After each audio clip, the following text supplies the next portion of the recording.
الشیطان الرجیم بسم اللہ الرحمن الرحیم الحمد للہ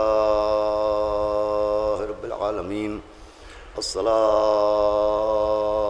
والسلام علی سیدنا و نبینا و شفیعنا و طبیب قلوبنا و مولانا و مقتدانا بالقاسم محمد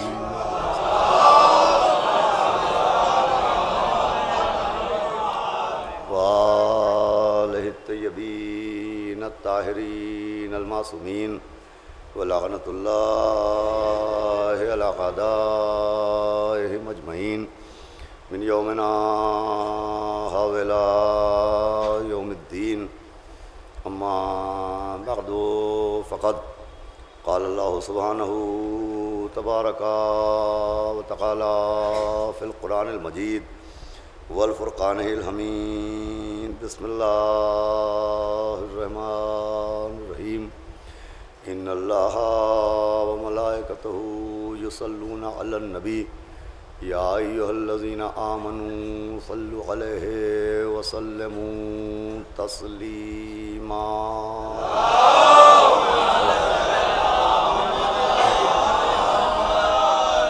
قابل قدر اور صد احترام عزاداران سرکار سید الشہداء اور ماتمداران و پرساداران حضرات اسیران کربلا بطفیل چہاردہ معصومین علیہ السلام اور خصوصاً بنت رسول حضرت بطول معصومہ عالم شہزادی اولیاء حضرت فاطمۃ الزہرا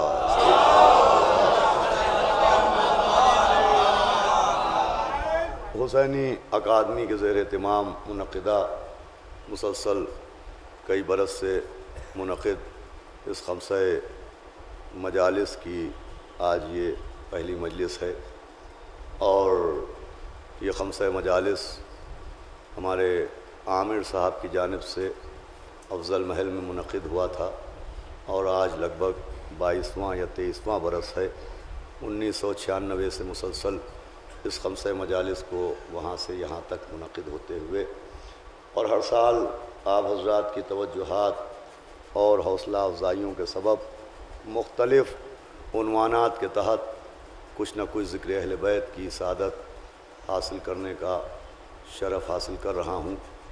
ہر سال عنوان مختلف ہوتا ہے مگر مقصد ایک ہوتا ہے۔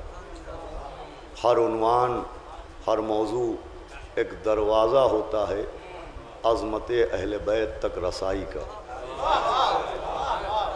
ہر عنوان ایک راہ ہے آل محمد علیہ السلام کی عظمت تک پہنچنے کے لیے۔ چنانچہ امسال جس موضوع کے تحت گفتگو کرنا مقصود ہے، حق تسلیم اہل بیت کیا ہے، اس عنوان کے تحت گفتگو کرنا مقصود ہے۔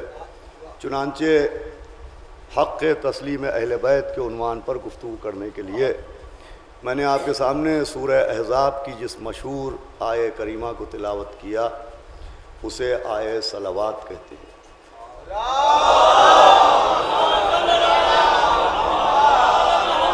اور معصومین علیہم السلام کی احادیث کے مطابق یہ آیہ صلوات ظاہر صلوات ہے، اور باطن حکم تسلیم اہل بیت ہے۔ عام طور پر اس آیت کے سلسلے میں یہی بات اذہان عالیہ میں محفوظ ہے کہ اس آیت کے ذریعے صرف صلوات کا حکم دیا گیا ہے۔ تو عزیزوں، صلوات کا حکم تمہید حکم تسلیم ہے۔ اس آیت کے ذریعے صلوات کا حکم بھی دیا گیا ہے، مگر اس آیت میں صلوات کا حکم ہی نہیں دیا گیا ہے۔ اگر صرف حکم صلوات ہوتا تو آیت صلو علیہ پہ تمام ہو جاتی، مگر آیت صلو علیہ پہ تمام نہیں ہے، وسلموا تسلیما پہ تمام ہے۔ صلوات پڑھے محمد وآلہ محمد۔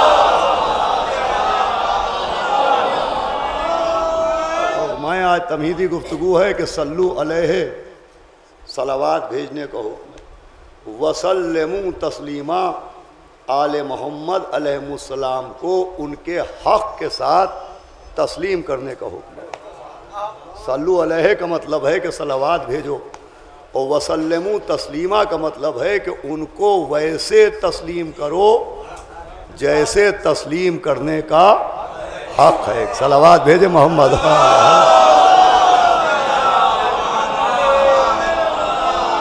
چنانچہ آج کی مجلس امامین کاظمین سے اجازت ہوتی ہے اور آپ حضرات تک مجالس خمسہ کا آغاز ہو گیا، اس کی اطلاع کی تمہید ہوتی ہے اور وقت کی پابندی کے ساتھ یہ خمسہ شروع ہوتا ہے۔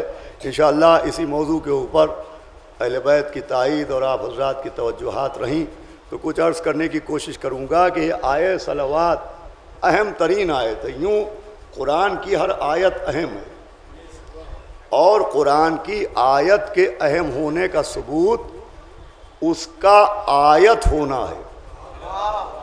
پڑھے لکھے لوگ بیٹھے بھائی، قرآن میں جو اللہ نے احکام بیان کیے ہیں، جو حکم بیان کیے ہیں، جو حلال سے اجتناب کا حکم دیا ہے، جو حلال سے متمسک ہونے کا حکم دیا ہے، جو حرام سے اجتناب کا حکم دیا ہے، تو وہ جملوں کی شکل میں، فقروں کی شکل میں ہے۔ مگر قرآن کی عبارتوں کو جملہ نہیں کہا جاتا ہے، انہیں فقرہ نہیں کہا جاتا ہے، انہیں آیت کہا جاتا ہے۔ بسم اللہ الرحمن الرحیم شروع کرتا ہوں اللہ کے نام سے جو رحمان اور رحیم ہے۔ اسے جملہ نہیں کہتے ہیں، اسے آیت کہتے ہیں۔ بسم اللہ الرحمن الرحیم انما یرید اللہ لیذھب عنکم الرجس اہل البیت ویطہرکم تطہیرا۔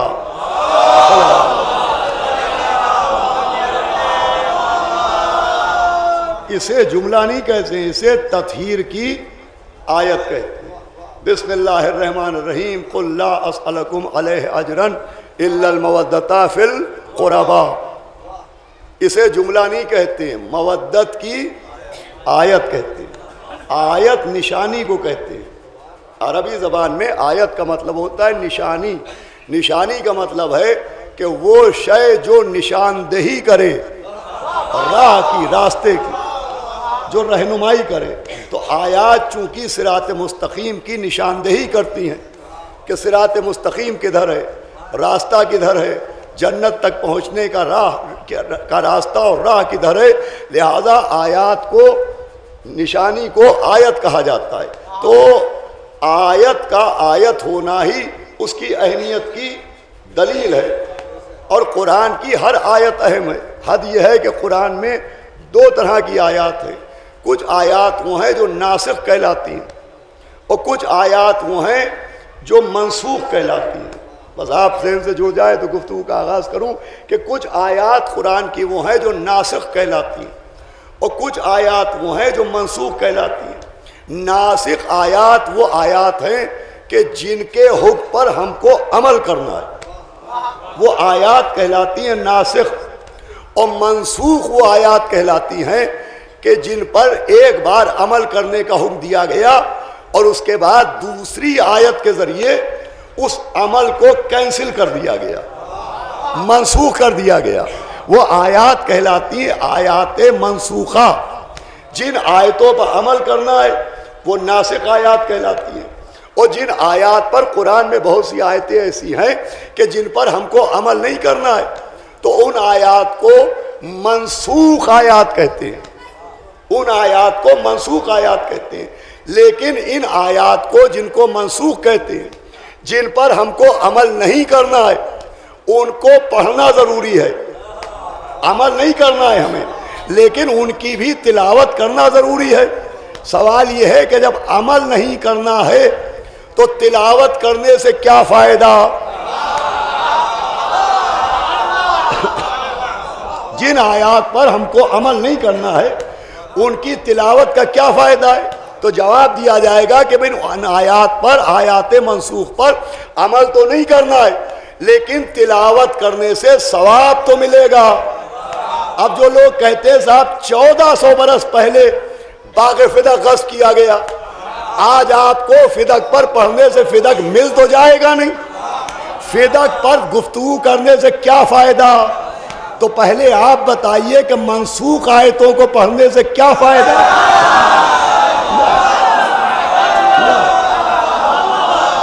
آیات منسوخہ کی تلاوت کا کیا فائدہ؟ کہا صاحب منسوخ آیت پر عمل ہو یا نہ ہو ثواب تو ملے گا، تو فدق ملے نہ ملے حق زہرا کی تبلیغ تو ہوگی کیا؟ صلوات پڑھے محمد و آل محمد۔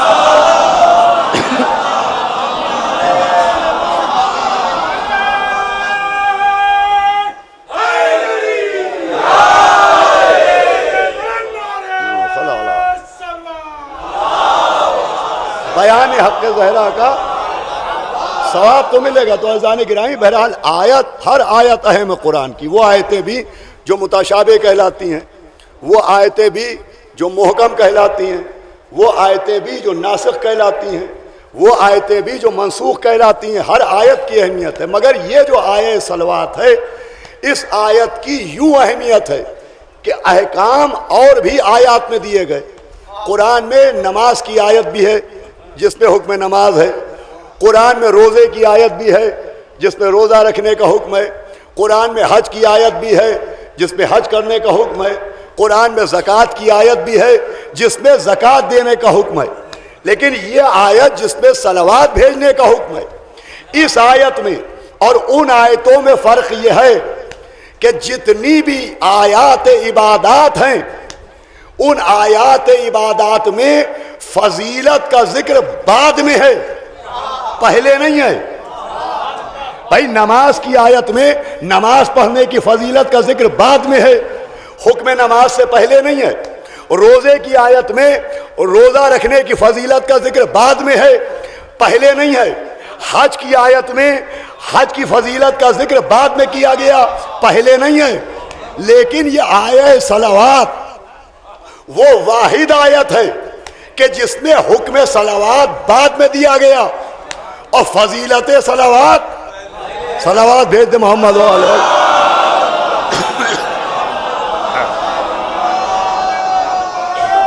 ایک اس سے صلوات بہتر پڑھتے ہیں۔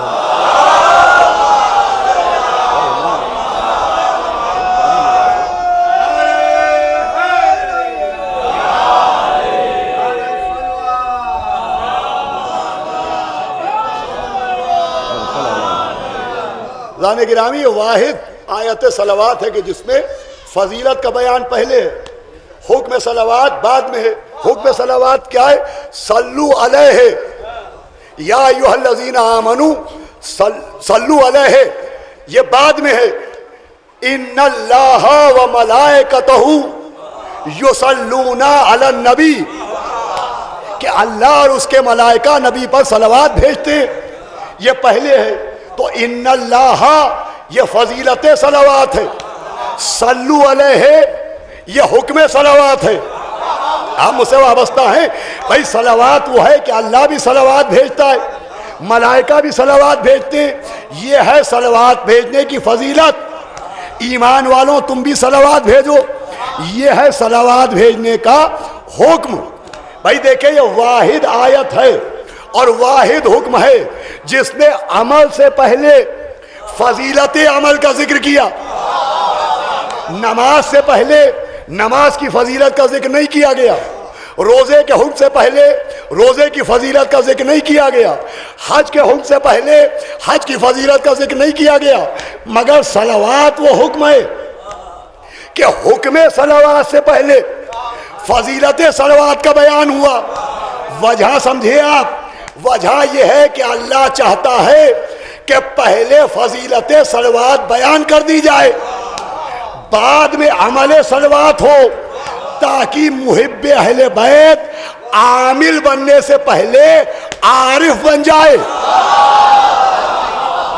تو ہمارے یہاں بھائی عامل بننے سے پہلے عارف بن جائے۔ عامل کہتے عمل کرنے والے کو، عارف کہتے ہیں معرفت رکھنے والے کو۔ اور جو ہمارے یہاں عامل کہتے ہیں اسے جو عمل کرے، جو نماز پڑھ رہا ہے وہ عامل، جو روزہ رکھ رہا ہے وہ عامل، جو حج کر رہا ہے وہ عامل، اور جو نماز کا عرفان رکھتا ہے وہ عارف کہلاتا ہے۔ اللہ چاہتا ہے کہ عامل صلوات بننے سے پہلے عارف صلوات بنو، اس لیے کہ اللہ کی نظر میں جو مرتبہ عارفوں کا ہوتا ہے وہ صرف عاملوں کا نہیں ہوتا ہے. بھئی آپ مجھ سے وابستہ ہو جائے. اللہ کی نظر میں جو مرتبہ عارفوں کا ہوتا ہے، معرفت رکھنے والوں کا ہوتا ہے، وہ صرف عمل کرنے والوں کا نہیں ہوتا. آپ دلیل پوچھیں تو دلیل یہ ہے کہ جب اللہ نے اعلان کیا انی جاعل فی الارض خلیفہ، کہ میں زمین پر خلیفہ بنانے جا رہا ہوں، تو یہ وہ عہدہ تھا کہ فرشتوں کے دل میں بھی خیال پیدا ہوا کہ کاش یہ عہدہ ہمیں مل جائے. اور انہوں نے اس عہدے کے حصول کے لیے اپنی عبادتوں کو پیش کیا کہ ہم تیری عبادت کرتے ہیں، ہم تیری تسبیح پڑھتے ہیں. انہوں نے عہدہ خلافت کے لیے اپنے اعمال کو پیش کیا، لیکن اللہ نے ان کو منتخب نہیں کیا، حضرت آدم کو منتخب کیا. کیوں؟ اس لیے کہ فرشتے عامل تھے اور آدم پنجتن کے عارف تھے.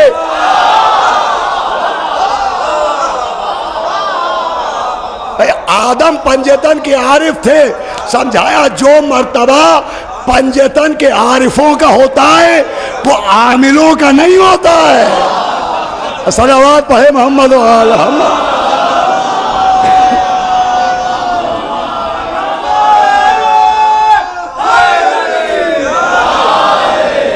ایک صلوات اور پڑھ دے محمد و آل محمد.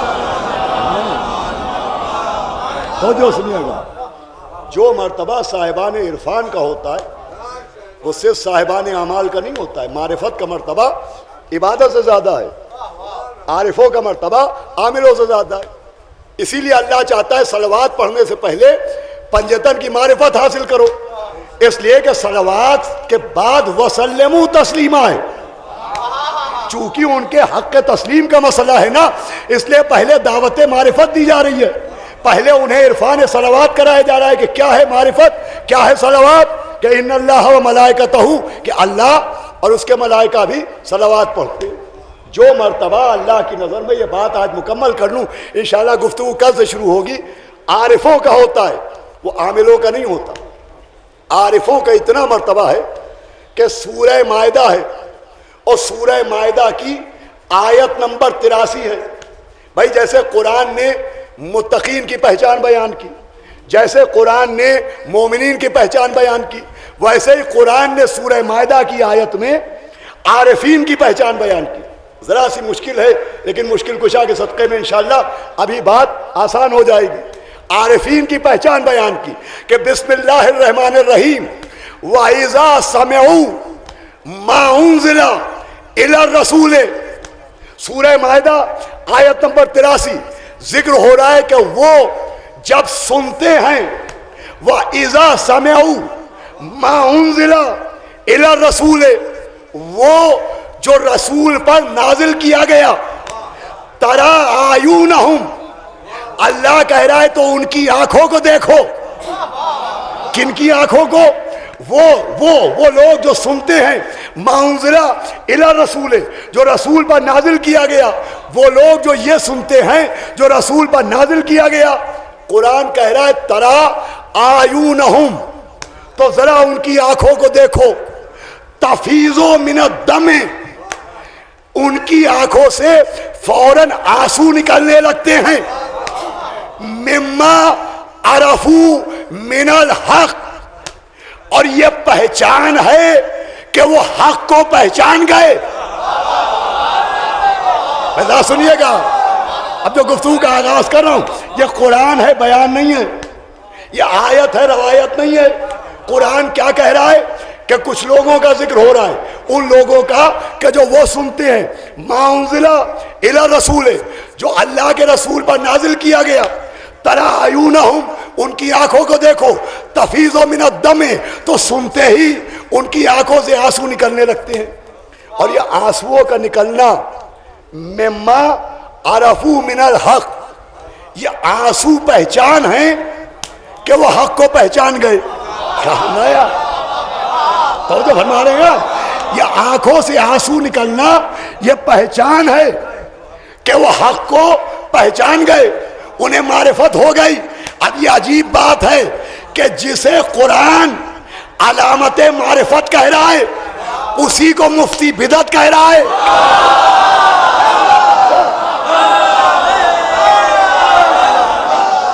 قرآن آنسو وہ کیا کہہ رہا ہے؟ مما عرفو من الحق, کہ ان کی آنکھوں سے آنسو نکلا. یہ دلیل ہے کہ وہ پہچان گئے, حق کو پہچان گئے. یہ رونا, یہ گریا کرنا پہچان ہے کہ وہ حق کو پہچان گئے. یہ ہے عارفوں کی پہچان. متوجہ ہو گئے آپ؟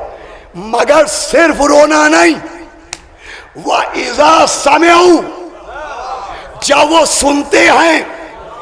عارفوں کی پہچان کیا ہے کہ یوں ہی نہیں روتے, سنتے ہیں. بہت توجہ فرمائیے گا, سنتے ہیں. اذا سمعوا, سن کے روتے ہیں. قرآن کہہ رہا ہے سن کے روتے ہیں, غار میں ڈر کے نہیں روتے.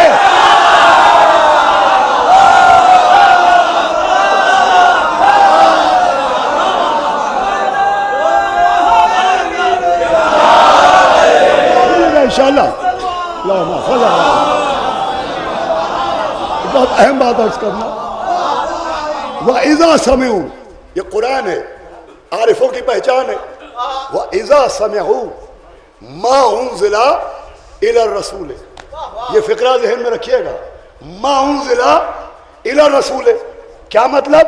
کہ وہ جو رسول پر نازل کیا گیا, یعنی رونے سے پہلے وہ سنتے ہیں جو رسول پر نازل کیا گیا. پوری توجہ, وہ رونے سے پہلے اذا سمعوا ما انزل الى الرسول, وہ سنتے ہیں وہ جو رسول پر نازل کیا گیا. اب کیا نازل کیا گیا رسول پہ؟ تو پورا قرآن رسول پر نازل کیا گیا. حکم نماز رسول پر نازل کیا گیا, حکم روزہ رسول پر نازل کیا گیا, حکم حج رسول پر نازل کیا گیا, حکم زکوٰۃ رسول پر نازل کیا گیا, حکم جہاد, بھائی میرے ساتھ ہیں آپ, حکم جہاد رسول پر نازل کیا گیا. یہ سب کچھ نازل کیا گیا رسول پر. بھائی پڑھے لکھے لوگ بیٹھے, مگر میرا چیلنج ہے کہ نماز کی آیت بھی رسول پر نازل ہوئی, روزے کی آیت بھی رسول پر نازل ہوئی, حج کی آیت بھی رسول پر نازل ہوئی. مگر قرآن کھول کے دیکھیے, نماز کی آیت میں نہ لفظ رسول ہے نہ لفظ نزول ہے. اقیموا الصلاۃ, نماز کی آیت میں نہ لفظ نزول نہ لفظ رسول, روزے کی آیت میں نہ لفظ رسول نہ لفظ نزول, حج کی آیت میں نہ لفظ رسول نہ لفظ نزول, زکوٰۃ کی آیت میں نہ لفظ رسول, بھائی پوری توجہ سنیے گا, نہ لفظ نزول. اور قرآن کیا کہہ رہا ہے؟ عارفوں کی کیا پہچان ہے؟ ما انزل الی الرسول, عارف وہ ہیں کہ جو وہ سنتے ہیں جو رسول پر نازل کیا گیا. میں ذرا سا آپ کے ذہنوں کو پریشان کر رہا ہوں,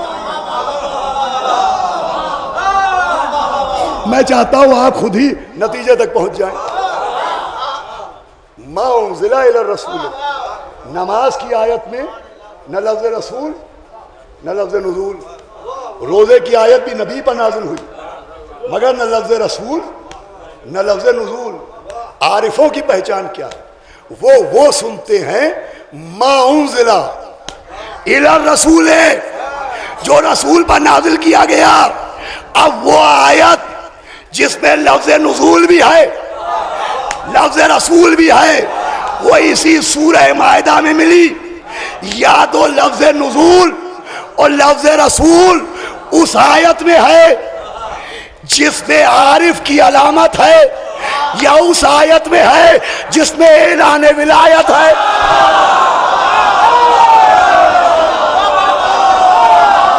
پہنچے آپ؟ بسم اللہ الرحمن الرحیم. یا ایھا الرسول بلغ, ارے کیا سنا آپ نے؟ یا ایھا الرسول بلغ ما انزل.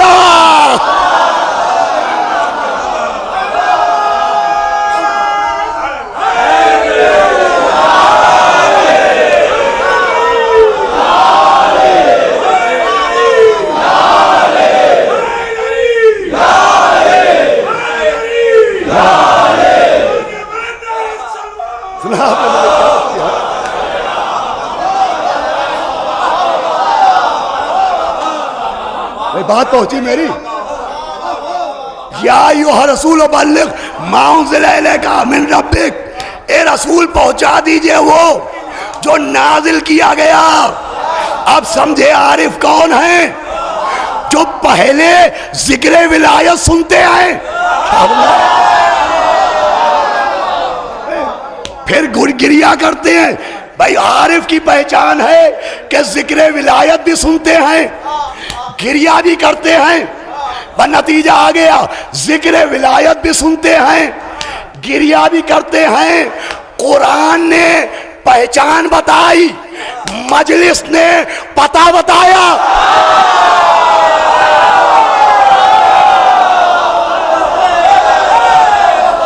کیا سنا آپ نے؟ قرآن نے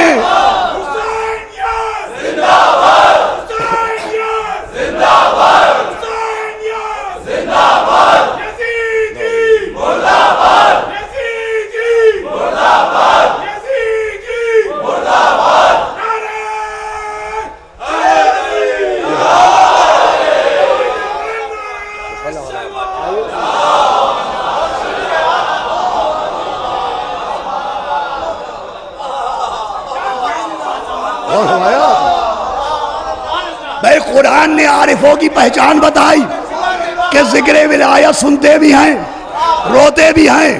مجلس نے پتہ بتایا کہ مجلس وہ جگہ ہے جہاں ذکر ولایت سنتے بھی نظر آتے ہیں، گریا کرتے بھی نظر آتے ہیں. اور یہ دونوں باتیں اعلان کر رہی ہیں یہ عاشقوں کا مجمع نہیں ہے، عارفوں کا.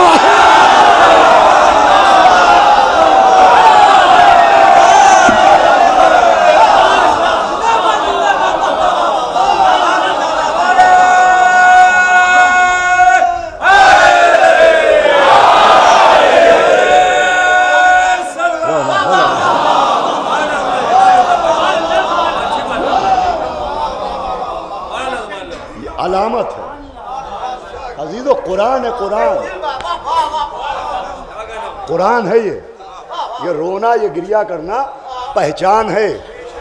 آنسو صرف ایک بوند کا نام نہیں ہے، ایک قطرے کا نام نہیں ہے، درد دل کے نتیجے کا نام نہیں ہے، آنکھوں کے صحرا سے نکلنے والے دریا کا نام نہیں ہے. یہ پہچان ہے معرفت رکھنے والوں کی. بھئی یہ پہچان ہے کہ روتے ہیں، سنتے ہیں اور پھر روتے ہیں. سورہ مریم اعلان کر رہا ہے وَإِذَا تُتْلَى عَلَيْهِمْ آیات الرحمن خروا سجدا وبکیا. بھئی دو گواہیاں چاہیے نا. سورہ مائدہ پہلی گواہی ہے کہ وہ سنتے بھی ہیں، روتے بھی ہیں. سورہ مریم دوسری گواہی ہے وَإِذَا تُتْلَى عَلَيْهِمْ آیات الرحمن، کہ جب ان پر رحمان کی آیتوں کی تلاوت ہوتی ہے وَخَرُّوا سُجَّدًا وَبُكِيًّا.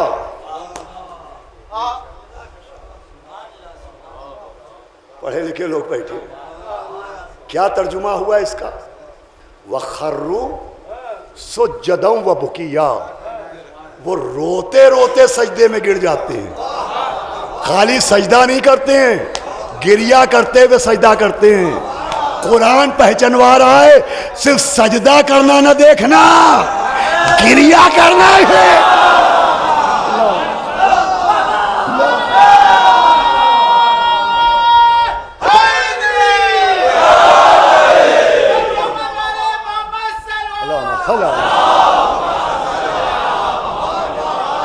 وَإِذَا تُتْلَى عَلَيْهِمْ آیات الرحمن، کہ جب ان پر رحمان کی آیتوں کی تلاوت ہو. خروا سجدا وبکیا.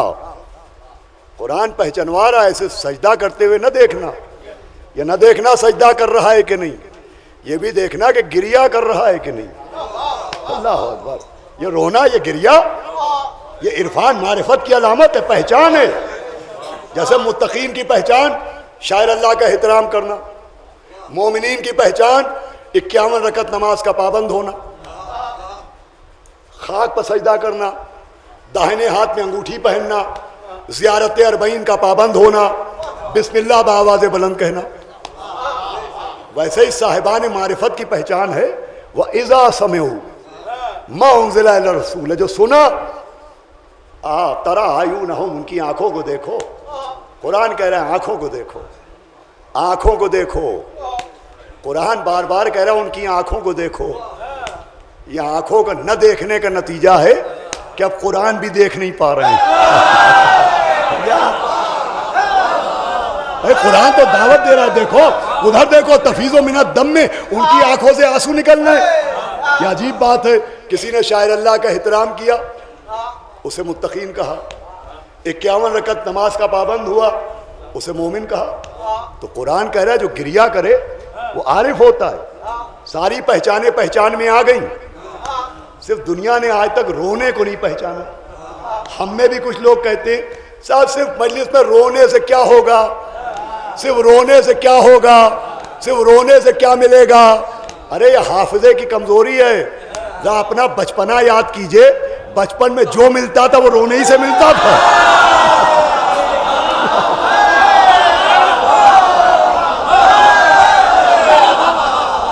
بھوک لگی روئے تو غذا ملی، درد ہوا روئے تو دوا ملی۔ ارے بچپن کا رونا بیکار گیا نہیں، مجلس کا رونا بیکار چلا جائے گا۔ صلوات بھیجے محمد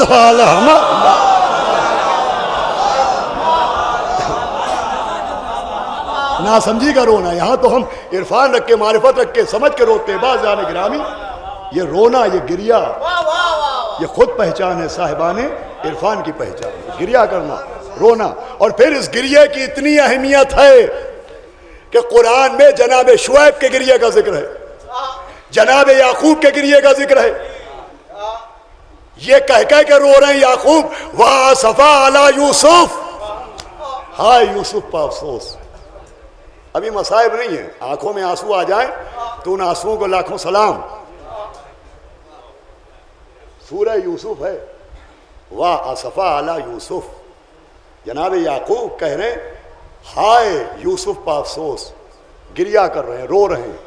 رونا صاحبان عرفان کی پہچان ہے، مگر خالی گریا نہیں کر رہے ہیں۔ وَآسَفَا یوسف، وَآسَفَا عَلَى یوسف نہیں کہہ رہے ہیں، اس کے ساتھ کہہ رہے ہیں کہ بہتر یہ ہے کہ صبر جمیل، کہ تیرے فراق میں صبر کرنا بہتر ہے۔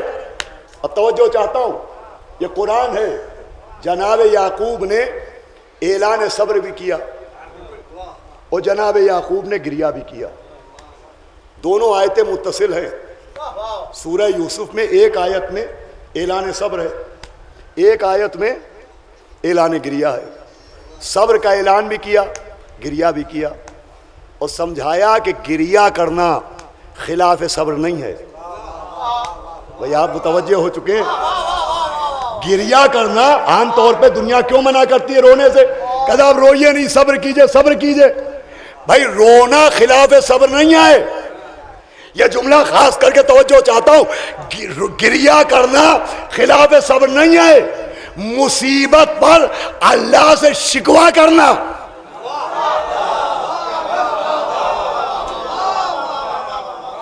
ذرا میرے ذہن کے قریب آ جائے، بڑی وزنی بات میں عرض کر رہا ہوں آپ کے ساتھ۔ گریا کرنا صبر کے خلاف نہیں ہے، مصیبت آنے پر اللہ سے شکوہ کرنا کہ اللہ تو نے یہ کیا کر دیا، یہ تو نے کیوں کر دیا، یہ خلاف صبر ہے۔ گریا کرنا خلاف صبر نہیں ہے۔ یعقوب نے اعلان صبر بھی کیا، یعقوب نے حضرت یوسف پر گریا بھی کیا۔ بھئی یہ جملہ آپ کے حوالے کرنا ہے کہ گریا کرنا خلاف صبر نہیں ہے۔ آئیے عرشی میاں تشریف لے آئے۔ گریا کرنا، ایک صلوات پڑھ دیں محمد و آل احمد۔ ایک اس سے بلند صلوات پڑھ دے محمد و آل محمد۔ گریہ کرنا، یہ بات ہمارے نوجوان سنیں، یہی تو اعتراض ہوتا ہے کہ ان اللہ مع صابرین، اللہ صبر کرنے والوں کے ساتھ ہے، اللہ صبر کرنے والوں کو دوست رکھتا ہے، تو یہ گریہ کرنا خلاف صبر ہے؟ جی نہیں، گریہ کرنا خلاف صبر نہیں ہے۔ بخاری جیسی کتاب میں موجود ہے، صحیح بخاری جسے بعد کلام باری کہا جاتا ہے، اس کتاب تک میں موجود ہے کہ پیغمبر کے فرزند جناب ابراہیم جب دنیا سے گئے تو پیغمبر کی آنکھوں سے آنسو بہ رہے تھے، تو ایک صحابی نے کہا یا نبی اللہ آپ نبی ہو کے گریہ کر رہے ہیں؟ فرمایا یہ گریہ نہیں ہے، یہ رحمت ہے۔ جو مفتی کی نظر میں بدعت ہے وہ نبی کی نظر میں رحمت ہے۔ یہ اگلا جملہ یہ ہے کہ میں ابراہیم پر آنسو بہا رہا ہوں مگر زبان سے وہی کہوں گا جو اللہ کی مرضی ہے، اس کا مطلب شکوہ کرنا خلاف صبر ہے۔ میرے نوجوانوں آج کا جملہ آپ کے حوالے، گریہ کرنا خلاف صبر نہیں ہے۔ ہم کربلا کی مصیبتوں پر گریہ کرتے ہیں، جملہ سنیے گا، ہم اللہ سے شکوہ نہیں کرتے، ہم کربلا کی مصیبتوں پر گریہ کرتے ہیں، اللہ سے شکوہ نہیں کرتے۔ یقین نہ آئے تو دیکھ لیجئے کہ جس کربلا پر گریہ کرتے ہیں اسی کی مٹی پر سجدہ کرتے ہیں۔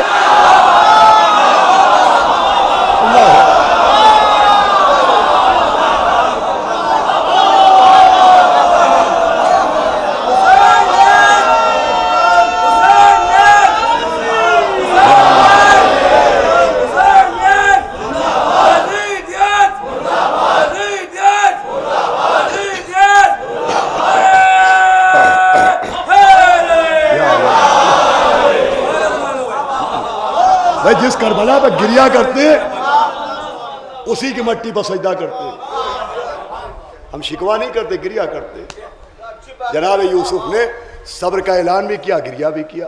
اب جب گریہ کی اتنی اہمیت ہے کہ قرآن میں یعقوب گریہ کر رہے ہیں اور ان کی آنکھوں کی روشنی کے جانے کا ذکر بھی ہے اور روشنی کے آنے کا ذکر بھی ہے۔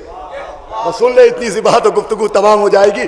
جناب ابراہیم کی آنکھوں کی روشنی جانے کا ذکر بھی ہے، آنے کا ذکر بھی ہے۔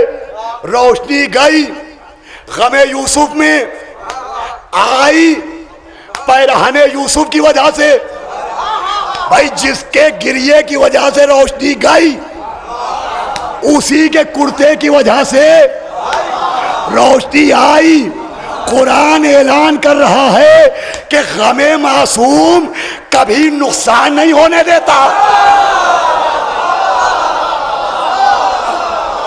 نہیں پہنچی ہے بات؟ بھائی غم معصوم کبھی رونے والوں کا نقصان نہیں ہونے دیتا۔ جس کے غم میں روئے اور آنکھوں کی روشنی گئی اسی کے کرتے کی وجہ سے روشنی آئی۔ پیغام ہے کہ غم معصوم کبھی نقصان نہیں ہونے دیتا۔ یہی وجہ ہے کہ ہم غم حسین پر اتنا مال لٹاتے ہیں مگر ہمارے ہاتھوں میں کٹورے نہیں آتے ہیں۔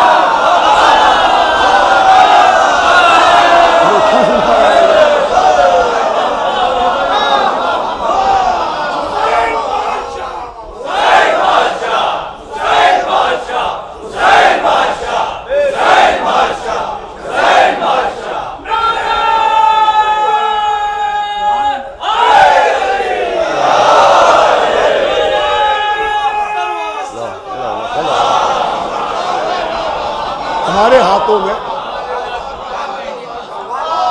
اتنا نام مولا پہ لٹایا جاتا ہے، اتنا لٹاتے ہیں مگر کبھی ہمارے ہاتھوں میں کٹورے نہیں آتے۔ وجہ وہی ہے، یعقوب کی آنکھوں کی روشنی جانے کا سبب غم یوسف تھا، آنے کا سبب پیرہن یوسف تھا۔ ہم مال حسین جو لٹاتے ہیں، لٹانے کا سبب غم حسین ہے، آنے کا سبب عطائے حسین ہے۔ اللہ ہمارے یہاں غم معصوم کبھی نقصان نہیں ہونے دیتا۔ عزیزوں یہ غم، یہ گریہ، یہ معرفت کی پہچان ہے۔ بس آخری بات و گفتگو تمام ہوئی آج کی. جناب یوسف کے بھائی تھے حضرت بنیامین، سگے بھائی، دونوں کی مائیں ایک تھیں، حقیقی بھائی تھے.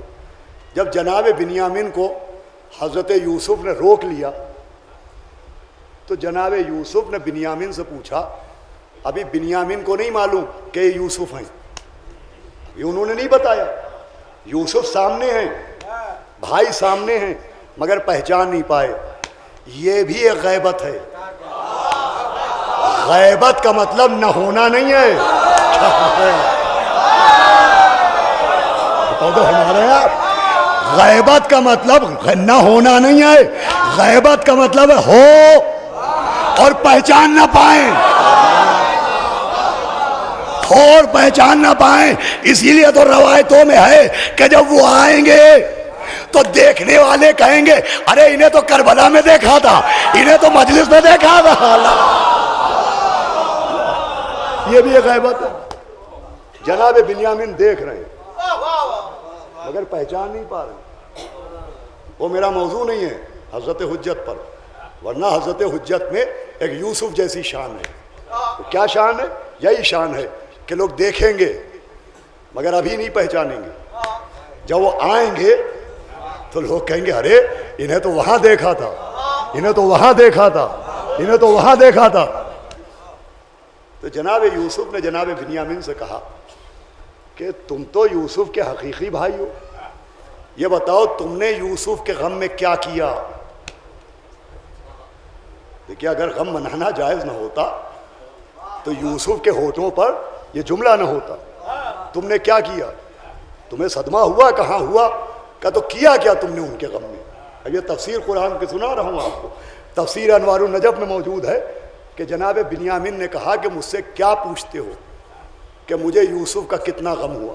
مجھے اتنا غم ہوا کہ میرے بھی 11 بیٹے ہیں اور میں نے ہر بیٹے کا نام یوسف کے نام پر رکھا.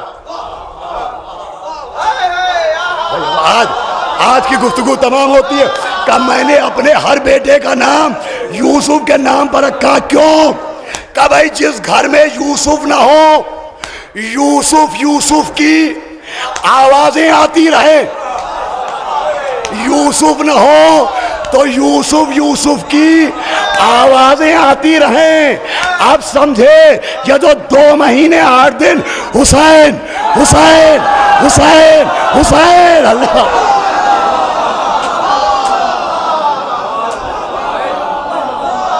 اللہ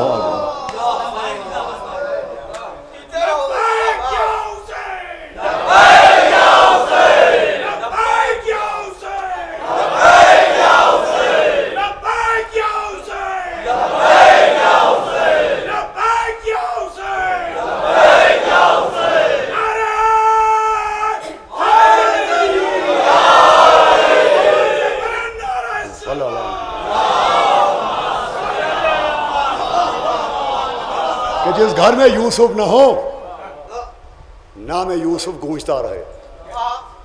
یہ جو ہمارے ہاں عزاداری کے طریقے ہیں یہ نبیوں کے گھروں سے آئے ہیں، یہ ہمارے بنائے ہوئے نہیں ہیں، پیغمبروں کے سکھائے ہوئے ہیں. حضرات گرامی گفتگو آج کی تمام ہو گئی. تو معرفت کی دلیل آنسو ہے، اور معرفت اتنی ضروری ہے کہ صلوات سے پہلے فضیلت صلوات بیان کی گئی کہ پہلے صلوات کی فضیلت ہے سمجھو، اور پھر صلو علیہ، پھر صلوات پڑھو، اور پھر وسلموا تسلیما. جب معرفت ہو جائے تو ویسے تسلیم کرو جو تسلیم کرنے کا حق ہے، خالی تسلیم کرنا نہیں. وسلموا تسلیما، جو تسلیم کرنے کا حق ہے. اس لیے کہ نجات صرف تسلیم کرنے میں نہیں ہے، نجات حق کے تسلیم کے ساتھ تسلیم کرنا. ورنہ رتبہ اہل بیت کو تسلیم تو سب کر رہے تھے. جناب حر امام کی راہ میں حائل ہوئے، نماز کا وقت آیا، مولا حسین مصلی پر کھڑے ہوئے اپنے اصحاب کو نماز پڑھانے. تو حر کے ساتھیوں نے کہا حر آپ ہمیں نماز پڑھائیے، ہم آپ کے پیچھے نماز پڑھیں گے. تو ہور نے کہا معاذ اللہ نبی کے نواسے کے ہوتے ہوئے میں نماز پڑھاؤں؟ میں تو خود ان کے پیچھے نماز پڑھوں گا۔ تو نبی کا نواسا تسلیم کر رہے تھے، نبی کا نواسا تسلیم کر کے مولا حسین کے پیچھے نماز پڑھی، مگر ہور رہے۔ جب امام تسلیم کیا تو علیہ السلام بنے۔ یہ ہے حق تسلیم۔ انشاءاللہ اسی پر گفتگو ہونا ہے، حق تسلیم سے ماننا نہیں کہ ہم بھی مانتے ہیں، ارے جو ماننے کا حق ہے اس کے مطابق مانتے ہیں کہ نہیں مانتے؟ اب وہ حق تسلیم کیا ہے انشاءاللہ آگے کی مجلسوں میں ذکر ہوگا۔ آج آپ نے ساتھ دیا اتنا کہ مسلسل سفر کے بعد آج ہی دوپہر میں لگ بھگ 30 گھنٹے سے میں جاگ رہا ہوں، مگر آپ نے اتنا پڑھوا لیا۔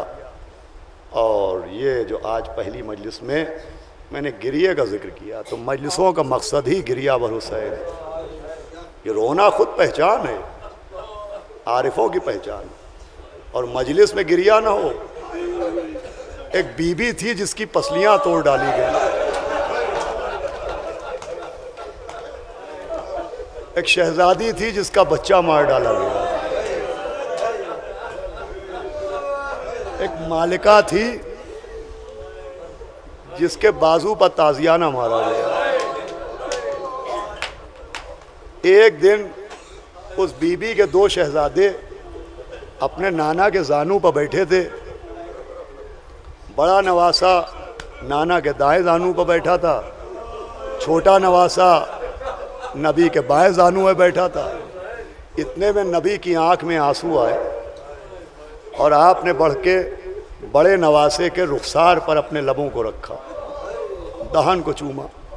چھوٹے نواسے نے اپنا دہن بڑھایا، مگر نبی نے دہن چومنے کے بجائے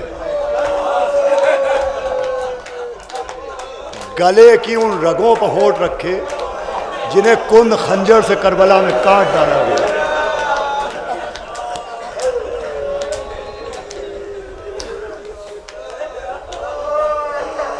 پھر اس شہزادے نے اپنا دہن بڑھایا، پھر نبی نے اسی گلے پر اپنے ہونٹ رکھ دیے، پھر چھوٹے نواسے نے دہن بڑھایا، پھر نبی نے گلے پر لب رکھ دیا۔ نازک سا دل تھا، اٹھے روتے ہوئے اماں کے پاس آئے۔ کائنات کی مالکہ چکی پیس رہی تھی، ایک مرتبہ کسی کے سسکنے کی آواز سنی، اب جو دیکھا تو گھر کی دہلیز پکڑے چھوٹا بیٹا رو رہا ہے۔ تڑپ گئی، فرمایا حسین آپ رو رہے ہیں؟ کہا اماں آج عجیب بات ہوئی۔ کہا میرے لال کیا بات ہوئی؟ کہا نانا بار بار بھائی حسن کا دہن چومتے ہیں، ہم دہن بڑھاتے ہیں، ہمارا گلا چوم لیتے۔ ردا سنبھالتی ہوئی بزم پیغمبر میں آئیں، آواز دی بابا میرا حسین رو رہا ہے، اور کہہ رہا ہے آپ اس کا گلا چوم رہے ہیں۔ نبی کی آنکھوں سے اور آنسو جاری ہوئے۔ کہا حسنین کے بابا کہاں ہیں؟ مولا علی آگے بڑھے، یا رسول اللہ کیا حکم ہے؟ کہا سیدہ کے پہلو میں بیٹھ جائیے۔ مولا علی بیٹھ گئے۔ کہا بیٹا حسن اپنی اماں کا بازو پکڑ کے بیٹھ جاؤ۔ حسن اماں کے بائیں بیٹھ گئے، مولا حسین کو سینے سے لگایا، آواز دی سیدہ آپ کا باپ بھی صابر ہے، آپ کا شوہر بھی صابر ہے، آپ کے بچے بھی صابر ہیں، ہم آپ کو ایک خبر سنائیں، صبر کیجیے گا۔ کہ بابا فرمائیں کہ یہ جو بار بار پوچھ رہے ہیں کہ ان کا گلا کیوں چوما، تو آج جس گلے پر ہم نے ہونٹ رکھے ہیں کل شمر اس پہ کند خنجر چلا۔ ماشاءاللہ مولا سلام علیکم، آپ کی تمام حاجتیں پوری ہو، امامین کاظمین کا کرم آپ کو، بے اولادوں کو اولاد ملے، بیماروں کو شفا ملے۔ بہت بڑی تعداد میں آپ آتے ہیں، حالانکہ ابھی ایام اعزاء میں دل کھول کے رو چکے ہیں۔ یہ جملے شاید میں ہر سال پڑھتا ہوں کہ رونے سے دل نہیں بھرتا ہے، اور دل بھرے بھی کیسے، دل بھرے بھی کیسے کہ جس پر روتے ہیں اس کا ایک نام تو حسین ہے اور کامل الزیارات میں ہے۔ یہ بات میں مختصر مجمع کی مجلسوں میں پڑھ چکا ہوں، لیکن چونکہ یہاں ماشاءاللہ بڑی دور دور سے ہمارے احباب اہل بیت کے چاہنے والے مائیں بہنیں آتی ہیں، یہ بات غور سے سنیے گا، بلا تشبیہ بلا تشبیہ ہمارے بچے مولا حسین کے بچوں پر نثار ہو جائے۔ تشبیہ نہیں دے رہا ہوں، مثال کے لیے ایک بات عرض کر رہا ہوں کہ اکثر و بیشتر ہم سفر سے آج 15 دن بعد اپنے گھر آئے تو ہمارے بچے ہماری طرف دوڑے، تو ہم نے اپنے بچوں کا وہ نام نہیں لیا جو ہے۔ اکثر ہم اپنے بچوں کو ان ناموں سے نہیں پکارتے۔ کبھی بچہ دوڑا، ہم نے کہا آؤ میرے لال، آؤ میرے نور نظر، آؤ میرے کلیجے، یہ نام نہیں ہوتے۔ یہ جب جذبات غالب آتے ہیں، اندر کی محبت باہر آتی ہے تو ان لفظوں میں ڈھل جاتی ہے، آؤ میرے چاند، آؤ میرے لال۔ کامل الزیارات میں ہے کہ مولا حسین بیت الشرف میں تشریف فرما تھے، مولا علی داخل ہوئے، مولا حسین بابا کی طرف دوڑے تو یہ نہیں کہا کہ آؤ میرے حسین، مولا علی نے کہا آؤ مومن کے آنسو، آؤ مومن کے آنسو، یا عبرت آؤ مومن، آؤ مومن۔ خود مولا علی، مولا حسین کی حدیث ہے، میرا نام نہیں آئے گا مگر مومن رونے لگے گا۔ یہ کیوں؟ امام حسین کا نام آتے ہی کیوں روتے ہیں؟ آپ نے کبھی غور کیا ہے؟ مولا علی کا نام آتا ہے ایک دل میں سرور پیدا ہوتا ہے، رسول خدا کا نام آتا ہے جذبہ احترام پیدا ہوتا ہے، مولا حسن کا نام آتا ہے جذبہ تعظیم پیدا ہوتا ہے، لیکن مولا حسین کا نام آتا ہے تو دل پہ گھوسا لگتا ہے۔ دل کی زینت درد حسینی، سر کی زینت پائے حسین، آنکھ کی زینت خالص آنسو، لب کی زینت ہائے حسین۔ یہ باتیں چلتے پھرتے سفر میں آپ کے کام آ جائیں گی، اگر آپ کو یاد آئے گا آپ کی آنکھوں سے آنسو نکلنے لگتے۔ دیکھیں مولا علی کا نام آتا ہے، جیسے ہی کسی نے یا علی مدد کہا تو ذہن کے آئینے میں منظر یہ ہوتا ہے کہ مولا علی کا نام آتے ہی یاد آتا ہے وہ علی جس کے لیے کعبے کی دیوار میں در بنا، جس نے مرحب کو پچھاڑا، جس نے در خیبر اکھاڑا، جس نے سورج پلٹایا، جس نے ڈیوڑھی پر ستارہ اتارا۔ لیکن مولا حسین کا نام آتا ہے وہ حسین جس نے جوان کے سینے سے نیزہ نکالا، عباس کے کٹے ہوئے بازو اٹھائے، اکبر کے گلے سے تیر کھینچا، وہ حسین جسے رلا رلا کے مار ڈالا گیا۔ مولا حسین کے بھی فضائل ہیں، لیکن نام حسین پر فضائل یاد نہیں آتے، نام حسین پر مصائب یاد آتے۔ اسی لیے خود چوتھے امام بس تمام ہوتی ہے 5 منٹ میں مجلس۔ میں تو سوچ رہا تھا شاید 15 منٹ بھی نہ پڑھ پاؤں، لیکن آپ نے ساتھ دے کے حوصلہ بڑھا کے اتنا پڑھوا لیا۔ چوتھے امام جب بھی کھانا آتا تھا آپ روتے تھے، جب بھی پانی آتا تھا تو پانی کو دیکھتے تھے، اب نہ جانے پانی میں عباس کے کٹے بازو نظر آ جاتے تھے یا پانی میں سکینہ کے رخساروں کے نشان نظر آ جاتے تھے یا پانی میں علی اصغر کے گلے کا زخم نظر آ جاتا تھا یا پانی میں بابا کے گلے پر چلتا خنجر یاد آتا۔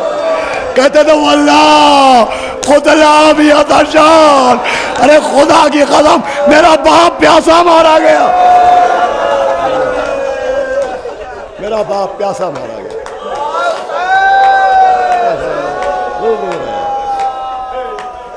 مولا حسین کا تو نام ہی رونے کے لیے۔ اور یہ زمانہ 10 محرم مصائب کے خاتمے کا زمانہ نہیں ہے، 10 محرم تو مصیبتوں کے شروع ہونے کا زمانہ۔ چوتھے امام کھانا آیا رونے لگتے تھے، پانی آیا رونے لگتے تھے، بازار سے گزرتے تھے تو قصاب گوشت پہ کپڑا ڈال دیتے تھے کہ کہیں ایسا نہ ہو کہ باپ کا تنے پارا پارا یاد آ جائے. اگر کوئی دمبا ذبح ہو رہا ہوتا تھا، وہ چیخ رہا ہوتا تھا، امام کہتے تھے پانی نہیں پلایا. قصاب کہتا تھا آقا جب تک پانی نہ دے دیں ہم گلے پر چھری نہیں چلاتے.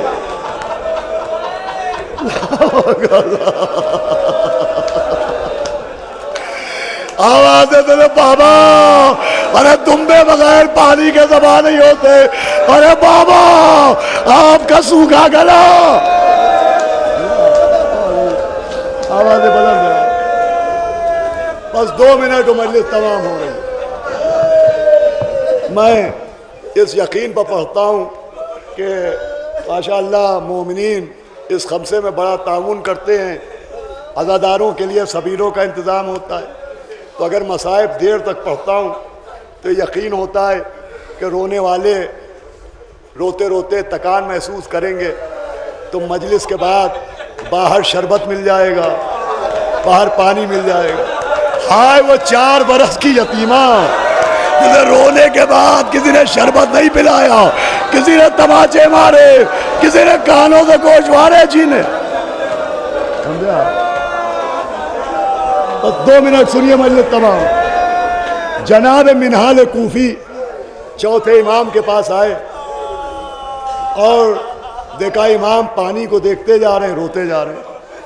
تو جناب منہال نے کہا کہ آقا اب کب تک روئیے گا؟ تو امام نے کہا منہال تم پوچھ رہے ہو؟ کہا آقا اب واقعہ کربلا کو تو کافی عرصہ گزر گیا. تو کہا منہال یہ بتاؤ یعقوب علیہ السلام کے کتنے بیٹے تھے؟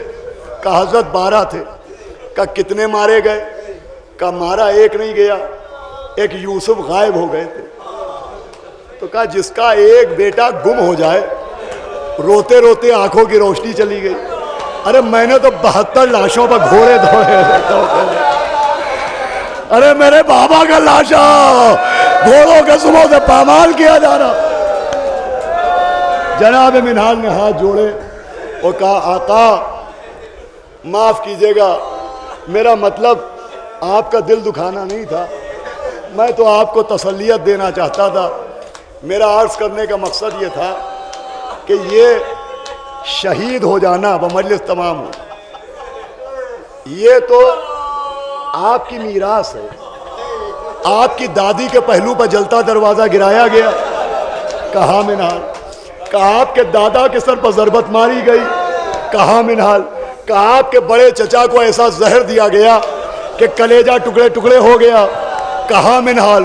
کہا آپ کے چھوٹے چچا محسن شہید کر دیے گئے. کہا منہال. کیا کہنا چاہتے ہو؟ کہا آقا شہید ہونا تو آپ کی میراث ہے. امام نے کہا ارے منہال، ارے گلا کٹ جانا میراث ہے. یہ کہاں کی میراث ہے کہ سیدہ کی بیٹیاں بے مخنا و چادر پھرائی جائے؟ یہ کہاں کی میراث ہے کہ 4 برس کی یتیمہ کے تماچے مارے جائے، کانوں سے گوشوارے چھینے جائے؟ یہ کہاں کی میراث ہے کہ فاطمہ کی بیٹیاں بے مخنا ہو جائے؟